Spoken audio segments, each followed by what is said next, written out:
আজকের ব্লগে দশমীর দুপুরের স্ট্যান্ডের ঘাট। চন্দননগরের জগদ্ধাত্রী ঠাকুর বিসর্জনের ব্লগ তো অনেক চ্যানেলেই পেয়ে যাবে, কিন্তু আমি তোমাদের গল্পের মাধ্যমে বলবো কোন সময় আসলে তোমরা পুরো আনন্দটা উপভোগ করতে পারবে। জগদ্ধাত্রী বিসর্জন মানেই প্রশাসন ও আলোকসজ্জা, এটাই সবার জানা। আমি তোমাদের সকালের চিত্রটা তুলে ধরবো, কথা দিচ্ছি প্রেমে পড়ে যাবে। সবার প্রথমে কমেন্ট করে জানাও আমাদের কেমন লাগছে। আপাতত 4 জন মিলে আমরা রওনা দিলাম। এখনো 2 জন আসবে, বাঙ্কুলু আর বাঙ্কুলুর মা। কোনো জায়গায় টোটো নিয়ে যেতে দিচ্ছে না, দেখো সাইকেল করে করে লোকজন ছেড়ে দিয়ে আসছে চুমকি কাকিমা। এই বাঙ্কুলু দৌড়াস না। নিয়ে যাওয়ার প্রস্তুতি চলছে, দেখতেই পাচ্ছ এখানে বার করা হয়ে গেছে, বরণও কমপ্লিট হয়ে গেছে। এই ছোট ঠাকুরগুলো রানীঘাটে বিসর্জন দেয় না, এখানেরই পাশের কোনো ঘাটে বিসর্জন দেবে। এই জায়গাটার নাম গঞ্জের বাজার, এখান থেকে মাত্র 100 মিটার দূরত্বেই আদিমা থাকে, আর আমার মাসির বাড়ি থেকে এই জায়গাটা মাত্র 15 মিনিট দূরে। এই ঠাকুরটা রাত্রিবেলা প্রশাসনে বেরোবে। কেন বললাম, দেখতেই পাচ্ছ চালচিত্রটা বাজছে। যাই হোক, চুমকি কাকিমা নিয়ে এসছে সাইকেল, আগে সাইকেলটা জমা রাখতে হবে, তারপর আমরা ঘুরবো। আমরা চলে এসেছি স্ট্যান্ডের ঘাটে, দেখতেই পাচ্ছ ঠাকুর নিয়ে যাচ্ছে বিসর্জনের জন্য।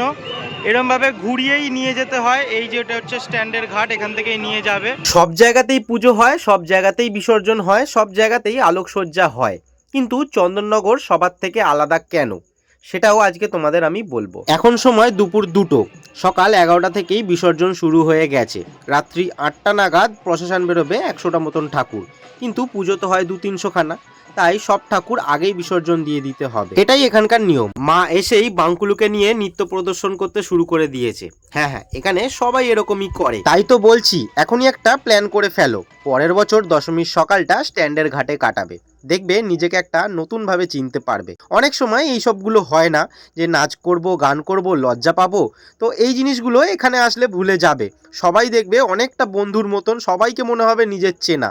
এটাই চন্দননগর, এটাই চন্দননগরের ভালোবাসা, এটাই চন্দননগরের ঐতিহ্য। একটা প্রশ্ন অনেক সময় নিজেকেই আমি নিজে করি, যে বাচ্চারা এত কেন আমাকে ভালোবাসে। দেখো আইসক্রিম খাচ্ছে, আবার ঝালমুড়িও নিচ্ছে, কি করবে কে জানে। এই সানগ্লাসটা নিয়ে এসেছিলাম আমি পরবো বলে, এদিকে মা পরে বসে আছে। এবার চলো দেখি চন্দননগরে মাকে কিভাবে বিসর্জন দেওয়া হয়। এই সাবাস। তাহলে আজকে রান্নাগুলো কালকে খাবে। আচ্ছা, সবাই কিন্তু হেভি লাগছে, কিন্তু মাকে তোমাকে হেভি লাগছে আর সবাইকে ভালো লাগছে। তোমাকে ভালো লাগে না? আজকে ভালো লাগে চশমা পরে। তো চুমকি চৌধুরীর মতন লাগছে, বা আমাদের গরিবের চুমকি চৌধুরী তুমি। এইদিকে পুরো ঘিরে দিয়েছে, আমরা দেখবো কি করে বুঝতে পারছি না, কিন্তু দেখা যাবে। এখানকার প্রশাসন গঙ্গা দূষণ রোধ করতে খুবই সুন্দর ব্যবস্থা নিয়েছে। প্রতিমা বিসর্জনের পরই সঙ্গে সঙ্গে সব জিনিস প্রশাসনের লোকজন পাড়ে তুলে নিচ্ছে। যারা প্রথম বছর চন্দননগরের জগদ্ধাত্রী ঠাকুরের বিসর্জন দেখছো, তাদের জন্য বলে রাখি, প্রতিমা বিসর্জনের পরে বারোয়ারির কর্তৃপক্ষরা কাঠামোটাকে সঙ্গে করে নিয়ে চলে যায়। কিছু বছর আগে কি হতো, কাঠামোটা তো সঙ্গে করে নিয়ে চলে যেত, কিন্তু খড়বিচুলি ও অন্যান্য জিনিসগুলো সারা গঙ্গাতে ভেসে বেড়াতো, তার ফলে কি গঙ্গা দূষণ হতো। কিন্তু এখন সেটা হচ্ছে না, প্রশাসনের লোকজন সঙ্গে সঙ্গে পাড়ে তুলে নিচ্ছে। এইবার বলি পুজোতে খুঁত হওয়ার ঘটনা। খুঁত হওয়া মানে ভুল ত্রুটি হওয়ার ঘটনা। এক বারোয়ারি মাকে বিসর্জন ঠিকঠাক দিয়েছে এবং বিসর্জনের পরে কাজও ঠিকঠাক ভাবে করেছে, কিন্তু বিসর্জনের পরই হলো বিপদ। গাড়িতে কাঠামো তোলার সময় গাড়ি ব্রেক ফেল করে, ফলে পেছনের চাকা জলে পড়ে যায় এবং তার ফলে কাঠামোটাও পড়ে যায়, আর গাড়ির ওপরে 4-5 জন লোকও ছিল, তারাও জলে পড়ে যায়। তো এইবার বলো, কিছু তো একটা খুঁত হয়েছিল। এটা আমার বলা না, ওখানকার লোকজনেরই বলা, যে পুজোতে নিশ্চয়ই কোনো খুঁত হয়েছে। আর মায়ের কাঠামোগুলো যেহেতু মোটা কাঠ দিয়ে তৈরি হয়, ফলে অনেক পরিমাণ ভারী, গাড়ি থেকে পড়ে মাটির মধ্যে গিঁথে গেছিল, সেই জন্য দড়ি দিয়ে টেনে উঠছিল না, সেই জন্য আবার ক্রেনকে নিয়ে আসতে হলো। আমি প্রথমবার এরকম কোনো ঘটনা দেখলাম, তাই অবাক করা ঘটনা অবশ্যই। যাই হোক, চলো মায়ের বিসর্জনটা দেখা যাক। জয় মা! জয় মা! আবার এসো মা।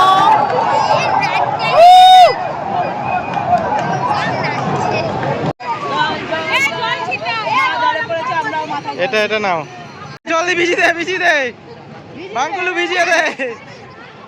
আর দে, আমাদের না। মায়ের বিসর্জন দেখার জন্য আমি কিভাবে দাঁড়িয়েছিলাম সেটা তোমাদের আর দেখালাম না, হাতে পায়ে অনেক মাটি লেগে গেছে, সেগুলো একটু ধুয়ে নিই। একটা বিসর্জনই দেখলাম, এবার চলো মেলাটা ঘোরা যাক, আনন্দ করা যাক, আবার একটু নাচ গান করা যাক। আমরা দুপুরের খাওয়া দাওয়া করে আসিনি, হালকা টিফিন করে এসেছি। মা আর মাসি এইসব কিনে খাওয়াচ্ছে। ঠাকুর, আমার পেটটা দেখে রেখো যাতে গন্ডগোল না হয়। মাকে রাস্তা দিয়ে আসতে দেখলে, মায়ের বিসর্জনও দেখলে, কিন্তু মা ঘাটে আসে কোন রাস্তা দিয়ে সেটা চলো তোমাদের দেখাই। এই হচ্ছে রানীঘাটে নামার রাস্তা।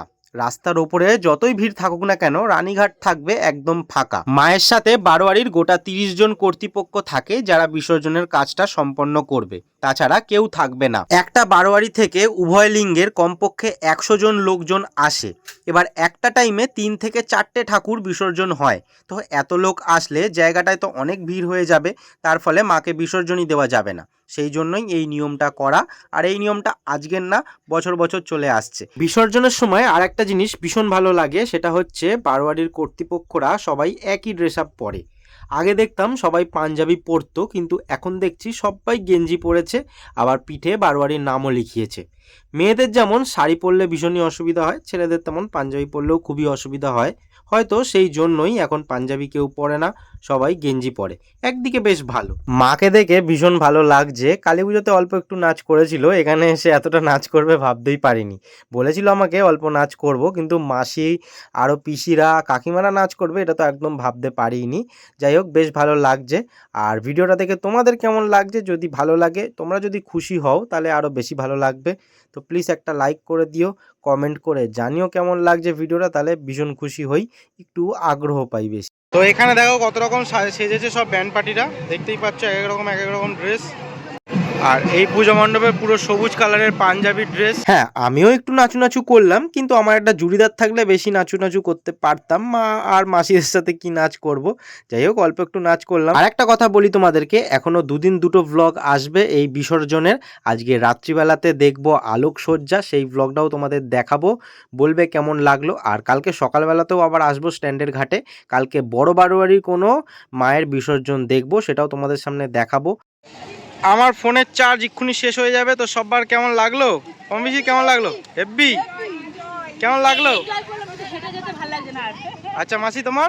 আমারও ভালো লেগেছে, আমার হাঁটতেও ভালো লাগছে। আচ্ছা চুমকি চৌধুরী কাকিমা? এই প্রথম এলাম, চুচুড়ায় থাকি, হ্যাঁ। দেখতেই প্রথম এলাম। আচ্ছা, ভাবতে পারিনি যে এতটা এনজয় করা যেতে পারে। প্রথমবার দেখলে তাই তো? প্রথমবার। জিও। তাহলে বাঙ্কুলু, তোর কেমন লাগলো বল? বছর আমি আসবো। এই সাবাস, পার্মানেন্ট দর্শক হয়ে গেছে একবার দেখার পরে। আরো থাকার ইচ্ছে ছিল, কিন্তু এখনো রাত্রে বাকি আছে। হ্যাঁ, এই তো, এটা ঠিক বলেছো। রাত্রিবেলা ড্রেসটা হেভি হয়, ঠিক আছে, চুমকি চামকা দিয়ে ড্রেস হয়।